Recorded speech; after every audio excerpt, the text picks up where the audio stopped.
just been to see the latest Archangel work. These Archangel works are always so good and in such interesting places. This one's called The Waiting Room by Sarah C. This is just fantastic.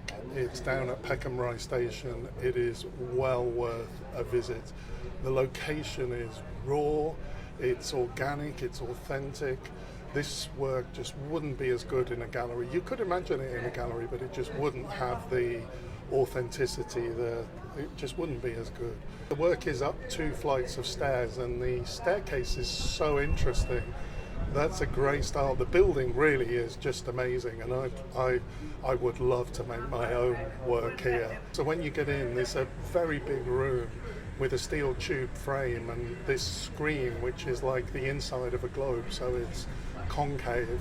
It's fragmented, so we see a variety of images across the screen. And in the guide, the gallery guide, it makes reference to 5 billion photos being taken every day. And C says that we are learning to speak through images at an exponential pace. So, there's kind of it's supposed to be a social media, smartphone interpretation. I didn't really feel that this reads for me as referencing millions of images on social media. If you were going to do that, I think you would fill the whole room with images.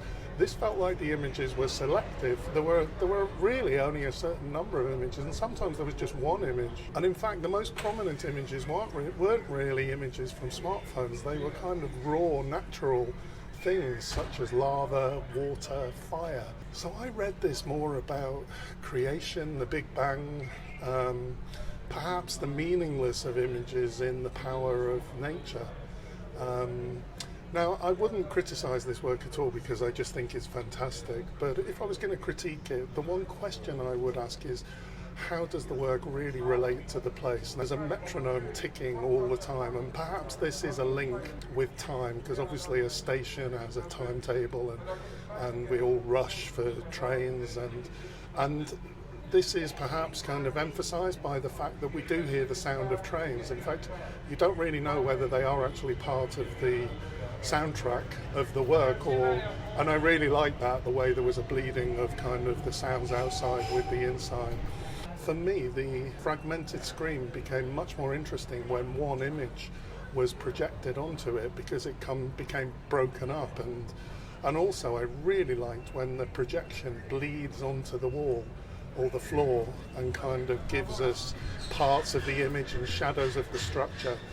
I felt we could have had more of this. I really felt that we could have had a better use of this amazing space. It felt like it kept my attention on the structure in the middle, and this was just almost a kind of byproduct, an afterthought.